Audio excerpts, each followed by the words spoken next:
Hello friends, आपल्या सर्वांची आवडती मालिका हळद रुसली कुंकू हसलं या मालिकेच्या आजच्या गुरुवार 12 मार्चच्या एपिसोडमध्ये एकानंतर एक जबरदस्त ट्विस्ट आले आहेत. मग नेमकं घडलंय तरी काय?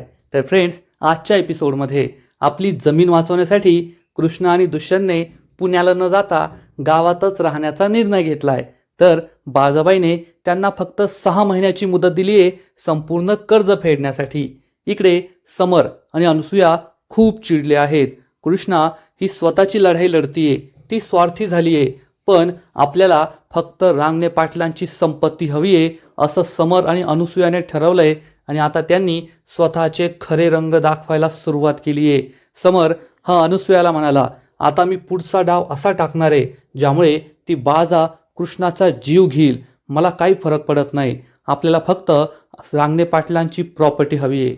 मग हे सगळं घडलं तरी कसं हे जाणून घेण्यासाठी हा व्हिडिओ शेवटपर्यंत नक्की पहा. फ्रेंड्स, आजच्या एपिसोडच्या सुरुवातीलाच बाळजाबाई दलपत सावित्रीच्या घरी आलेले असतात आणि बाळजाबाई ही दलपतला म्हणते, दलपत भाऊजी, आपल्या सगळ्या माणसांना कृष्णाच्या शेताचा ताबा घ्यायला सांगा, तेथे राखण करायला सांगा. तेथे जर त्या कृष्णाने किंवा या सावित्रीने पाय जरी ठेवला ना तर यांचं तंगडं मोडायला सांगा. हे ऐकून सगळ्यांना जबर धक्काच बसतो. सावित्री बाळजाबाई समोर हात जोडते, गयावया करू लागते. बाळजाबाई, गरीबावर असा अन्याय करू नका. मान्य तुमचं कर्ज आहे आमच्यावर, पण आम्ही ते कर्ज फेडतोय ना. कृष्णा तुमचे सगळे कर्जाचे हप्ते फेडतीये, मग तुम्ही आमची जमीन का ताब्यात घेताय? तुम्ही आमच्या असा अन्याय का करताय? हा अन्याय आहे, असा अन्याय करू नका. तेवढ्यात कृष्णा आणि दुष्यंत तेथे येतात. कृष्णा खूप चिडलेली असते आणि बाळजाबाईला जाब विचारते, बाळजाबाई, मी तुमच्या कर्जाचे सगळे हप्ते फेडतीये, मग तुम्ही माझी जमीन कशी ताब्यात घेतली? बाळजाबाई चिडून म्हणते, हे कृष्णे, मागचे 2 हप्ते थकलेत, ते विसरलीस का? तर दुष्यंत म्हणतो, फक्त 2 हप्ते थकलेत म्हणून तुम्ही प्रॉपर्टी ताब्यात घेऊ शकत नाही, हे सगळं बेकायदेशीर आहे. कृष्णा म्हणते, हो, तुम्ही माझ्यावर अन्याय करताय, हा अन्याय मी सहन करणार नाही. बाळजाबाई चिडून म्हणते, वा रे वा, मी तुझ्यावर अन्याय करते आणि तू माझ्याबरोबर जे केलं ते माझ्या पोटच्या लेकाला माझ्यापासून दूर केलं, माझं घर तोडलंस, माझ्या लेकाला घेऊन घर सोडून निघून गेली, त्याचं काय? दुष्यंत चिडून म्हणतो, बाळजाबाई, ही तुमच्या कर्माची फळं आहेत, उगाचच कृष्णाला त्यासाठी जबाबदार धरू नका. हे ऐकून बाळजाबाईला मोठा धक्काच बसतो. कृष्णा म्हणते, हो बाळजाबाई, तुम्ही माझ्या शेताचा ताबा घेऊ शकत नाही, आत्ताच्या आत्ता माझ्या शेताचा ताबा सोडा. तर बाळजाबाई चिडून म्हणते, तुझ्या शेताचा ताबा तर मी सोडणारच नाही. तुझी हिंमत असेल ना तर माझ्या शेतात पाय ठेवून दाखव, तुला तुझ्या शेतातूनच उचलून फेकेल. आणि जसं तू माझ्या लेकाला माझ्यापासून दूर केलं ना, तसं मी तुझ्या बापाची शेवटची आठवण तुझ्यापासून कायमची दूर करणार. तुझ्याकडे फक्त 6 महिने आहेत. 6 महिन्यात माझं संपूर्ण कर्ज फेडायचं, नाहीतर ते संपूर्ण शेत माझं आणि तुझ्या हातात काहीच राहणार नाही, हे लक्षात ठेवायचं. असं म्हणून बाळजाबाई तोऱ्यात तेथून निघून जाते. कृष्णा, सावित्री, भक्ती यांना जबर धक्काच बसतो आणि मग आपल्या सावित्रीची ओव्हर ॲक्टिंग सुरू होते. सावित्री ही कृष्णाला दूष न देऊ लागते, काही बाही बोलू लागते. एक कपाळ करंटे, झाली का तुझी इच्छा पूर्ण? केलं आमचं वाटोळं, माझ्या धन्याचं गेलं शेत, आधी तर माझ्या धन्याला गेलं, आता माझ्या धन्याचं शेत गेलं, माझ्या या पोरीचं सुख गेलं, तिचा होणारा नवरा गेला, तिचं प्रेम गेलं. एवढं सगळं खाऊन तुझं पोट भरत नाही का ग? तुझं वाटोळ होईल, कधीच तुला चांगलं व्हायचं नाही. आणि बिचारी कृष्णा आणि दुष्यंत हे सगळं गपगुमान ऐकून घेत असतात, काहीच बोलत नाही. कृष्णाला आधीच दुःख झालेलं असतं की तिच्या बाची शेवटची आठवण शेती बाळजाबाईने चक्क जप्त केली आहे आणि आता ही सावित्री तिला अतिशय वाईट बोलत असते. म्हणजे ही सावित्रीची ॲक्टिंग पाहून कधी कधी खूप राग येतो. असं वाटतं या सावित्रीला मालिकेत का ठेवलंय, कारण तिचे डायलॉग रिपीटच असतात. मालिकेच्या सुरुवातीपासून तिला एकच डायलॉग लिहून दिले आहेत आणि ती पुन्हा पुन्हा तेच बोलते. कृष्णे, तुझं वाटोळ होईल, तू कपाळकरंटी आहे, तू माझं कुंकू गेलं, तू माझं शेत गेलं, माझ्या पोरीचं सुख गेलं. तेवढ्यात भक्ती चिडून म्हणते, आय बस झालं, बस कर तुझी ही नाटकं. तर सावित्री चिडून म्हणते, दुष्यंत सरकार, पाहिलं ना तुमच्या आईचा न्याय, तुमची आई आमच्या गरिबांची पिळवणूक करते, कर्जाचे हप्ते नाही भरले म्हणून आमचं शेत गेलं, त्या शेतात उभं पीक आहे, आता त्या पिकाचं काय करायचं, आम्ही काय खायचं, कसं जगायचं, कदाचित तुम्हाला माहीत नसेल म्हणून सांगते. जेव्हा बाळजाबाई तुमचं आणि कृष्णाचं लग्न जमवण्यासाठी येथे आली होती ना, माझा या लग्नाला ठाम विरोध होता. तेव्हा बाळजाबाईने मला सबूत दिला होता की मी तुझं संपूर्ण कर्ज माफ करेल, कर्जमाफी करेल. पण तुमच्या आईने शब्द पाळला नाही. लग्नानंतर सुद्धा कर्जाचे हप्ते तसेच सुरू राहिले आणि आता तर माझी संपूर्ण जमीन गेली आहे त्या बाळजाबाईने. आता माझी जमीन परत तुम्ही मिळवून द्यायची, तुम्ही ते कर्ज फेडायचं, तुम्ही ते हप्ते फेडायचे. मला काहीच माहिती नाहीये आणि कृष्णामुळे हे सगळं झालंय. ही कृष्णा संपूर्ण गावाची तारणहार बनून फिरते, संपूर्ण गाव तिचा उदो उदो करतो आणि येथे स्वतःच्याच घरामध्ये सगळा अंधार आहे. तुम्हाला काय नाही, तुम्ही तर 4 दिवस सहलीला जावं तसं बंब्याच्या घरात येऊन राहताय, त्याच्या झोपडीत येऊन राहताय, उद्या तुमच्या महालात परत निघून जाल. पण आम्हाला आयुष्यभराची गरिबी आहे, आम्हाला या गरिबीतच जगायचंय. आमचं काय होणार, जमीन नसली आमच्याकडे तर आम्ही कसं जगणार, तुम्हीच सांगा. कृष्ण आणि दुष्यंतला खूप वाईट वाटतं. ते काहीच बोलत नाही आणि तेवढ्यात पूजा तेथे येते आणि पूजा म्हणते, म्हणजे पूजा तर एकदम सती सावित्रीचाच आव आणते, जशी काही ती खूप मोठी विचारवंत आणि खूप खऱ्याची पोरगी आहे. आणि म्हणते, आई, या श्रीमंत लोकांकडून कशाला अपेक्षा धरतेस? ही श्रीमंत माणसं दुसऱ्यांना स्वप्न दाखवतात आणि मग ऐनवेळी त्यांच्या स्वप्नांची राख रांगोळी करतात. या श्रीमंत माणसांना आपल्या गरीब माणसांच्या अश्रूंचं काही देणं घेणं नाहीये. कृष्णाला खूप राग येतो. ती पूजाच्या अंगावर धावून जाते, पण दुष्यंत तिला थांबवतो की तिची लायकी नाहीये, तू तिला उत्तर द्यावं असं. आणि पूजा काही बोलत असते. कृष्णा, या दुष्यंतशी लग्न करून तू तर सुखी झाली, श्रीमंत झाली, पण आमचं काय, आम्ही तर भिकेला लागलो ना. आणि आम्हाला आता आमचं शेत सुद्धा आमच्याजवळ राहिलं नाहीये आणि माझी तर तुझ्याकडून काहीच अपेक्षा नाहीये. तू आमच्यासाठी काहीच करू शकत नाही. तुमच्यासारखी श्रीमंत माणसं फक्त गरिबांचा छळ करण्यासाठी, त्यांची पिळवणूक करण्यासाठी जन्माला आले आहात. भक्ती चिडून म्हणते, ए पूजे, गप्प बस, तोंडाला येईल ते बोलू नको. आणि यात कृष्ण आणि दुष्यंतची काय चूक आहे? तर सावित्री चिडून म्हणते, यांची काय चूक आहे? मग कोणाची चूक आहे? माझी चूक आहे का? यांची तर चूक आहे, यांच्यामुळेच सगळं झालंय. पूजा चिडून म्हणते, बस झालं आई. आणि ती कृष्ण आणि दुष्यंत समोर हात जोडते आणि म्हणते, चला निघा इथून, आम्हाला तुमची काही गरज नाहीये, आम्हाला तुमच्याकडून कोणत्याही अपेक्षा नाहीये की तुम्ही आम्हाला काही मदत कराल आणि आमचं शेत परत मिळवून द्याल. कृष्ण आणि दुष्यंत दुःखी होतात. तर सावित्री चिडून म्हणते, चला निघा इथून, तुमच्यासारखी माणसं आम्हाला आमच्या आयुष्यात नकोय, आमच्या घरात नकोय, निघा. असं म्हणून ती चक्क कृष्ण आणि दुष्यंतला हकलून लावते. कृष्णाला खूप वाईट वाटलेलं असतं. ती ढसाढसा रडत असते. कृष्णाचा बा गेल्यानंतर लहानपणापासून कृष्णाने या शेतात रात्रंदिवस मेहनत केली आहे. आपल्या बाचं कर्ज फेडायचं आणि शेतात विहीर बांधायची, हेच तिचं स्वप्न आहे आणि ते अजूनही पूर्ण झालेलं नाहीये. आणि आज तेच तिचं स्वप्न बाळजाबाईने हिरावून घेतलंय आणि तिची आई आणि बहीण तिला इतकं वाईट बोलत आहे. त्यामुळे कृष्णा खूप दुःखी झालेली असते, ढसाढसा रडत असते. दुष्यंत तिचा हात हातात घेतो आणि तिला आपल्याबरोबर तेथून घेऊन जातो. सावित्री आणि पूजा खूप चिडलेल्या असतात. थोड्या वेळानंतर कृष्णा आणि दुष्यंत हे गावच्या रस्त्यावरून चालत असतात. कृष्णा दुष्यंतला विचारते, दुष्यंत सरकार, आता आपण पुण्याला. तर दुष्यंत म्हणतो, कृष्णा, वेडी आहेस का तू? मी एवढा स्वार्थी नाहीये. येथे तुझी जमीन, तुझ्या बाची शेवटची आठवण संकटात आहे. माझ्या आईने तुझ्याकडून ती सुद्धा हिरावून घेण्याचा प्रयत्न केलाय. माझा तर विश्वासच बसत नाहीये, ती एवढी वाईट का वागू शकते. आणि अशा वेळेस मी एवढा स्वार्थी वागेल, तुला पुण्याला घेऊन जाईल, असं नाही होणार. आणि मला माहिती आहे, या परिस्थितीत तुला माझ्या सपोर्टची सुद्धा खूप गरज आहे. त्यामुळे मी सुद्धा पुण्याला जाणार नाहीये. जोपर्यंत तुझी जमीन परत मिळत नाही तोपर्यंत आपण येथेच राहूया. हे ऐकून कृष्णाला खूप आनंद होतो. दुष्यंत कृष्णाला समजावून सांगतो, कृष्णा, मी तुझ्या पाठीशी खंबीरपणे उभा आहे, तू काळजी करू नको. कृष्णा दुष्यंतला म्हणते, दुष्यंत सरकार, मी माझ्या बाची आण घेऊन सांगते, पण मला तुम्हाला तुमच्या आईपासून दूर करायचं नव्हतं, तुमच्या कुटुंबापासून, तुमच्या घरापासून तोडायचं नव्हतं. मला तर फक्त तुमच्या आईचं सत्य तुमच्यासमोर आणायचं होतं. दुष्यंत कृष्णाला म्हणतो, कृष्णा, मला माहिती आहे, बाळजाबाई काही बोलली म्हणून मी तुझ्यावर संशय घेणार नाही. उलट तू तर माझ्यासाठी खूप महत्त्वाची आहेस आणि मला तुझं संपूर्ण सत्य कळलंय. तू तर माझ्या कुटुंबासाठी एवढं काही केलंय ना. तुझ्याकडे माझ्या आईविरुद्ध सगळे पुरावे होते. तुला जर हवं असतं तर तू माझ्या आईला चक्क तुरुंगात डांबलं असतं, पोलीस कंप्लेंट केली असती, तिचं संपूर्ण आयुष्य उद्ध्वस्त केलं असतं. पण तू असं काहीच केलं नाही. उलट तू माझ्या आईच्या बाजूने उभी राहिली. माझं कुटुंबाचं नाव खराब होऊ नये, रांगणे पाटलांच्या नावाला बट्टा लागू नये, यासाठी तू स्वतःचा अपमान, स्वतःवर झालेले हल्ले सगळं पचवलं. हे सगळं तू माझ्यासाठी केलंय हे मला माहिती आहे. त्यामुळे तू नको काळजी करू. मला काही सांगण्याची गरज नाहीये, समजावण्याची गरज नाहीये. दुष्यंत कृष्णाच्या चेहऱ्याहून प्रेमाने हात फिरवतो. एकमेकांचे हात ते हातात घेतात आणि बंब्याच्या घराकडे जायला निघतात.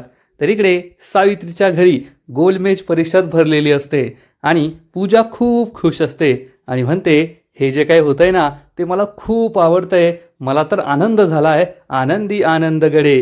हे ऐकून भक्तीला आश्चर्य वाटतं. सावित्रीसुद्धा खुश असते. पूजा म्हणते, आपलं शेत गेलं तर गेलं, मला त्याचं काही पडलेलं नाहीये. पण ती कृष्णा आणि तो दुष्यंत हे दोघे बेघर झालेत. एवढ्या मोठ्या महालातून चक्क झोपडीत राहायला आलेत ना, त्याचं मला खूप भारी वाटतंय. त्या कृष्णाची चांगली जिरली आहे. तर सावित्री म्हणते, व्हय ना, हे खूप भारी झालंय. राजमहालातून सरळ झोपडीत आले, एकदम भारी झालं. मला सुद्धा आकाश ठेंगणं झालंय. माझ्या काळजाला थंड थंड वाटतंय. पूजा चिडून म्हणते, आय पूजे, काय बोलताय तुम्ही? हे एवढा दुष्टपणा बरा नाहीये. तुम्ही एवढी सुद्धा पापं करू नका, एवढं वाईट बोलू नका. तर सावित्री चिडून म्हणते, ए भक्ते, तू माझ्या पोटची लेक आहे आणि येऊन जाऊन त्या कृष्णाची बाजू घेत असतेस. काय केलंय का त्या कृष्णाने तुझ्यासाठी? येथे माझी जमीन गेली आहे, माझी जमीन. भक्ती चिडून म्हणते, तुझी जमीन? कसली तुझी जमीन ग? बा गेल्यापासून कधी काळ ढोपर फोडायला तरी गेली का शेतामध्ये? कधी शेतात पाय तरी ठेवला का? कृष्णा रात्रंदिवस राबली आहे त्या शेतामध्ये. कृष्णाने ते अख्खं पीक उभं केलंय आणि त्या शेताचं काय करायचं ना ते कृष्णा पाहून घेईल. तुला लक्ष द्यायची गरज नाहीये, तुझी लायकी नाहीये तेवढी. हे ऐकून सावित्रीला खूप राग येतो आणि सावित्री भक्तीच्या सणसणीत मुस्काटात मारते. भक्तीला जबर धक्काच बसतो.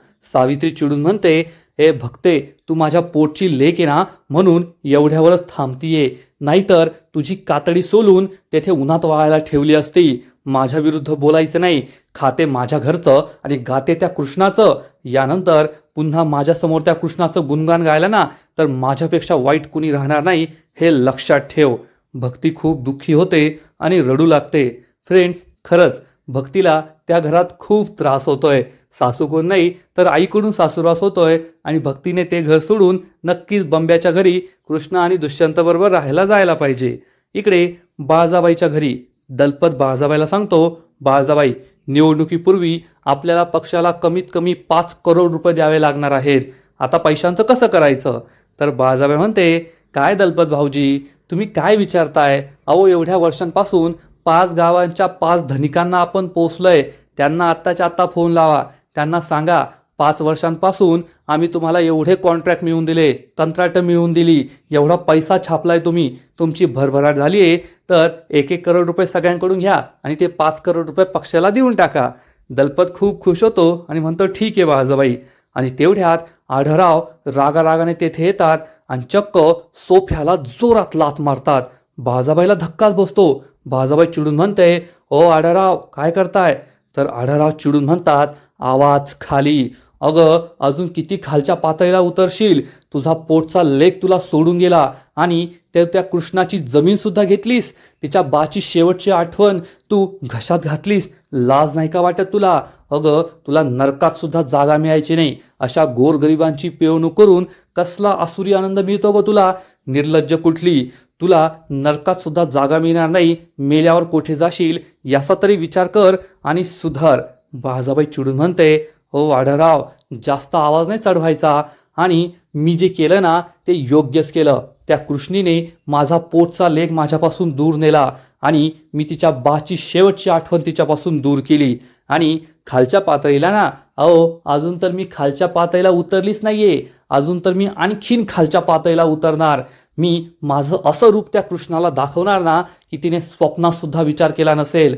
आणि तुम्हाला सुद्धा खूप हौसमौस आली होती ना ढोलकी वाजवायची, नाच गाणं करायची. आता ढोलकी मी वाजवणार आणि ताक दिनादिन त्या कृष्णाचं होणार. माझ्या ढोलकीच्या तालावर ती कृष्णा नाचणार, एवढं लक्षात ठेवा. बाळाजाबाई आढळरावांना चांगलीच वॉर्निंग देते. मी काय म्हटले ते तुम्हाला समजलंच असेल. आढळराव खूप चिडतात. तर इकडे दुष्यंतने एका माणसाला कॉल केलेला असतो आणि तो म्हणतो, ठीक आहे, मग ठरलं, उद्या सकाळी मी माझी गाडी घेऊन येतो. कृष्णा दुष्यंतला विचारते, दुष्यंत सरकार, तुम्ही कशाबद्दल बोलताय? तर दुष्यंत सांगतो, आपल्याला पैशांची गरज आहे ना, पैसे उभे करावे लागतील, त्यासाठी मी माझी बाईक विकतोय.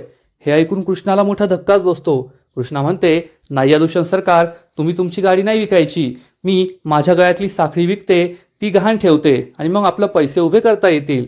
दुष्यंत म्हणतो, कशाला? तुला तुझी साखळी आवडते ना, काही गहाण वगैरे ठेवू नकोस, मी माझी बाईक विकतो. कृष्णा दुष्यंतला समजावून सांगते, अहो दुष्यंत सरकार, एकदा का तुम्ही गाडी विकली, ती गाडी परत मिळणार नाहीये आणि ही गाडी तुमच्या मेहनतीच्या कमाईची आहे. त्यामुळे तुम्ही गाडी विकू नका. त्यापेक्षा मी हे सोनं गहाण ठेवते. सोनं गहाण ठेवलं ना की आज ना उद्या सोडवता येतं, पण गाडी परत मिळणार नाही. दुष्यंत कृष्णाला समजावून सांगतो, आता ही माझ्या मेहनतीची गाडी असली तरी आयुष्यभर मी कुठे जपून ठेवणार आहे का? ती काय मला आयुष्यभर पुरणार आहे का? आज ना उद्या मी ती विकली असती किंवा भंगारात दिली असती, त्यापेक्षा आजच विकतोय. आज आपल्याला पैशांची गरज आहे. कृष्णा म्हणते, नाही दुष्यंत सरकार, तुम्ही गाडी नाही विकायची. तर दुष्यंत म्हणतो, मी गाडी विकणार, तू सोनं गहाण नाही ठेवायचं. या दोघांचं भांडण सुरू होतं. तेवढ्यात बंब्या तेथे येतो आणि म्हणतो, थांबा थांबा, ना तुम्हाला गाडी विकायची गरज आहे, ना कृष्णाला सोनं गहाण ठेवायची गरज आहे. माझ्याकडे थोडे पैसे आहेत, तुमची मदत होईल यामधून.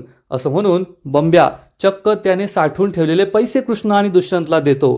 कृष्णा आणि दुष्यंत खूप इमोशनल होतात. दुष्यंत म्हणतो, ए बंब्या, अजून किती मदत करशील?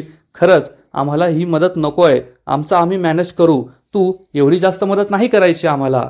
तर बंब्या म्हणतो, ओ दुष्यंत सरकार, तसा पण मी अनाथ आहे, या जगात आहे ना माझं कुणीच नाहीये. आणि म्हणायला गेलं तर तुम्ही आणि कृष्णा, मला असं वाटेल की माझ्या बहिणीच्या संसारास मी काहीतरी लावलंय. दुष्यंत खूप इमोशनल होतो आणि बंब्याला म्हणतो, खरंच मला आहे ना कधी कधी कृष्णाचा खूप हेवा वाटतो. तुझ्यासारखा मित्र तिला लाभला. माझ्या आयुष्यात तर असं कुणीच नाहीये. कृष्णा सुद्धा इमोशनल होते आणि बंब्या त्याने साठवलेले पैसे दुष्यंतला देऊन टाकतो. तर इकडे अनुसूया आणि समर खूप टेन्शनमध्ये असतात. समर कसला तरी विचार करत असतो. अनुसूया त्याला विचारते, समर कसला विचार करतोय? आपला हुकमाचा ऐका, ती कृष्णा आपल्याला सोडून गेली, तिने आपल्याला मदत करायला नकार दिला, याचा विचार करतोय का?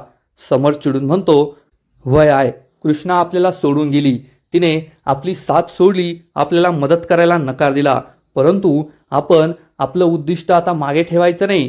कृष्णाने जसं सांगितलं ना तसंच करायचं, म्हणजे ती बाजा स्वतःच्या तोंडाने स्वतःचा गुन्हा कबूल करेल आणि आपल्याला काही देणं घेणं नाहीये. ती कृष्णा मेली तर मेली, तिच्या कर्माने मेली, पण आपल्याला आपला हक्क मिळवायचा आहे. रांगणे पाटलांची संपत्ती मिळवायची आहे. म्हणजे हा समर चक्क कृष्णा मेली तर मेली असं बोलतोय. कालपर्यंत अनुसूया आणि समर जे कृष्णाच्या पुढे पुढे करत होते, कृष्णा तूच आम्हाला न्याय मिळवून देशील, तूच आम्हाला आमची संपत्ती मिळवून देशील, आणि आज कृष्णाने स्वतःसाठी त्यांना काम करायला नकार दिला, तर हे चक्क कृष्णा मेली तर मेली असं बोलताय. आणि हेच आपल्याला आधीपासून वाटत होतं की समर आणि अनुसूया हे दोघे खूप स्वार्थी आहेत. यांचा खरा चेहरा वेगळा आहे, खायचे दात वेगळे आणि दाखवायचे दात वेगळे आहेत, आणि ते कृष्णाला नक्की डबल क्रॉस करतील यात शंका नाही. आणि त्यांचा खरा चेहरा आत्ताच दिसून आलाय. त्यांना स्वतःच्या हक्कापेक्षा, प्रॉपर्टीपेक्षा दुसरं काही महत्त्वाचं नाहीये. इकडे कृष्णा आणि दुष्यंत एकमेकांबरोबर झोपलेले असतात आणि तेवढ्यात कृष्णाला जाग येते, कारण दुष्यंत हा झोपेत बडबडत असतो, आई तू असं का केलंस? तू अशी वागशील मला नव्हतं वाटलं. तू माझ्याबरोबर खूप चुकीचं केलंय, कृष्णाबरोबर खूप चुकीचं केलंय. कृष्णा हे सगळं ऐकते आणि म्हणते, दुष्यंत सरकार, खरंच तुम्हाला तुमच्या आईचं सत्य कळल्यानंतर तुमची अवस्था बिकट झाली आहे. कशीही असली तरी आई शेवटी आई असते, आणि आपली आई इतकी वाईट वागतीये, ती इतकी वाईट आहे हे समजल्यावर कोणत्याही मुलाला खूप दुःख होईल. पण तुम्ही काळजी करू नका, मी आहे तुमच्याबरोबर. मी तुम्हाला या सगळ्या संकटातून दूर करेल, या दुःखातून दूर करेल. असं म्हणून कृष्णा ही दुष्यंतला जवळ घेते आणि बोलता बोलता दुसरा दिवस उजाडतो. अनुसूया घरी असते. तेवढ्यात समर तेथे येतो. अनुसूया विचारते, समर कुठे गेला होतास तू? तर समर सांगतो, मी गावात गेलो होतो, आणि ती कृष्णा आहे ना कोठेच गेलेली नाहीये, ती कृष्णा गावातच आहे. अनुसूयाला धक्काच बसतो. अनुसूया विचारते, पण ती कृष्णा तर म्हणाली होती मी पुण्याला चालली आहे दुष्यंत बरोबर. तर समर सांगतो त्या बाजाने कृष्णाची जमीन हिरावून घेतलीये, आता ती स्वतःचीच लढाई लढणारे, ती जमीन परत मिळवणारे. तर अनुसूया चिडून म्हणते तिला स्वतःची लढाई लढू दे, ती कृष्णा आहे ना फक्त स्वतःचा आणि स्वतःच्या कुंकवाचा त्या दुष्यंतचा विचार करते. पण आपल्याला आपला विचार करायचा आहे. त्या कृष्णाला मरायचं तर मरू दे, आपल्याला आपली संपत्ती, रांगणे पाटलांची प्रॉपर्टी, आपला हक्क मिळवायचा आहे. समर चिडून म्हणतो होय आहे, मी पुढचा प्लॅन सुद्धा बनवला आहे. आता मी असं काहीतरी करणार आहे ना ज्यामुळे त्या कृष्णावरच सगळा आळ येईल. मी असं काहीतरी केलंय की काम आपलं आणि नाव त्या कृष्णाचं, म्हणजे सगळेजण त्या कृष्णावरच संशय धरतील आणि आपल्या मनाचं काम होईल.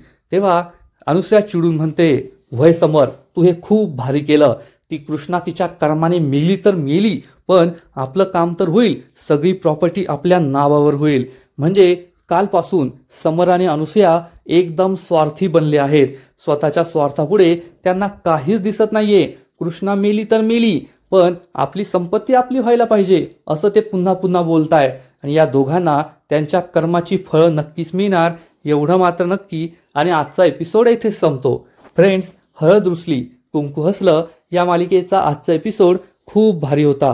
कृष्णा आणि दुष्यंत या दोघांनी संपूर्ण प्रॉपर्टी आपल्या नावावर असताना सुद्धा स्वतःचं राहतं घर सोडलं. कृष्णा या समर आणि अनुसूयाला मदत करायला निघालीये, पण हे दोघे एक नंबरचे स्वार्थी आहेत आणि स्वतःच्या स्वार्थासाठी कृष्णाचा जीव गेला तरी चालेल असं बोलताय. यावरून ते चांगली माणसं नाहीये हे कळून येतं. तर दुसरीकडे कृष्णा आणि दुष्यंतने ठरवलंय की आता कोणत्याही परिस्थितीत कृष्णाची जमीन बाळजाबाईकडून परत मिळवायची. मग ते हे कसं करणार हे पाहणं खूप इंटरेस्टिंग असेल. आजचा एपिसोड तर भारी होता, पण या मालिकेचा पुढील एपिसोड आणखीन भारी असणारे, आणखीन मोठा ट्विस्ट या मालिकेत येणारे. मग नेमकं घडणार तरी काय? तर फ्रेंड्स, पुढील एपिसोडमध्ये आपण पाहू की कृष्णा ही बाळजाबाईच्या घरी जाईल. तेव्हा बाळजाबाई तिला विचारणार काय गे कृष्णे, माझे पाय पकडून माफी मागायला आली का? तर कृष्णा चिडून म्हणेल या जन्मात तर ते शक्य नाहीये. त्यामुळे बाळजाबाई खूप चिडणार. तर इकडे दुष्यंतला काळजी वाटत असेल, मी कृष्णाला बाळजाबाईच्या घरी पाठवलंय, मी चूक तर केली नाहीये ना, बाळजाबाई तिच्या जीवाला काही धोका तर पोहोचवणार नाही ना. आणि दुष्यंत हा बाळजाबाईच्या घरी यायला निघेल. आणि इकडे समरने एक प्लॅन केलेला असेल. समरने बाळजाबाईच्या गाडीवर चक्क बाळजा खुनी आहे असं रक्ताने लिहिलेलं असेल. आणि बाळजाबाईला वाटणार की हे कृष्णानेच लिहिलंय आणि बाळजाबाई चक्क कृष्णावर काठीने हल्ला करणार, तिच्या डोक्यात काठी मारण्याचा प्रयत्न करणार. पण त्याच वेळेस दुष्यंत तेथे येईल आणि कृष्णाला वाचवणार आणि ही काठी दूर फेकून देईल. बाळजाबाई खूप चिडणार आणि दुष्यंतला म्हणेल पहा तुझ्या बायकोने काय लिहिलंय, तिने गाडीवर लिहिलंय की बाळजा खुनी आहे, मी कोणाचा खून केलाय? पण दुष्यंत हा कृष्णाला नाही जाब विचारणार, तो चक्क बाळजाबाईलाच विचारेल काय बाळजाबाई तुमच्या गाडीवर हे सगळं लिहिलंय? मला नाही वाटत कृष्णाने लिहिलंय, नक्कीच दुसऱ्या कोणीतरी लिहिलं असेल. तुम्ही कृष्णाचा जीव घेण्याचा प्रयत्न तर केलाच होता, कृष्णाचा खून करण्याचा प्रयत्न केला होता, मग कृष्णा सोडून अजून तुम्ही कोणाचा खून करण्याचा प्रयत्न केलाय? हे ऐकून बाळजाबाईला जबर धक्काच बसणार आणि ती दुष्यंतवर जोरात ओरडणार दुष्यंत. पण दुष्यंत दादा काय बाळजाबाईला घाबरत नाही आणि दुष्यंतला कळून चुकलंय की त्याची आई कोणत्याही परिस्थितीत काहीही करू शकते, कितीही खालच्या पातळीला उतरू शकते. मग आता ही लढाई फक्त कृष्णा आणि बाळजाबाईची नाही तर दुष्यंत आणि बाळजाबाईची सुद्धा झाली आहे. समर आणि अनुसूया सुद्धा त्यामध्ये उतरले आहेत आणि मालिका दिवसेंदिवस इंटरेस्टिंग होत चालली आहे, एवढं मात्र नक्की. तर फ्रेंड्स, तुम्हाला सुद्धा हळद रुसली कुंकू हसलं ही मालिका आवडते ना? नक्कीच कमेंट करून सांगा.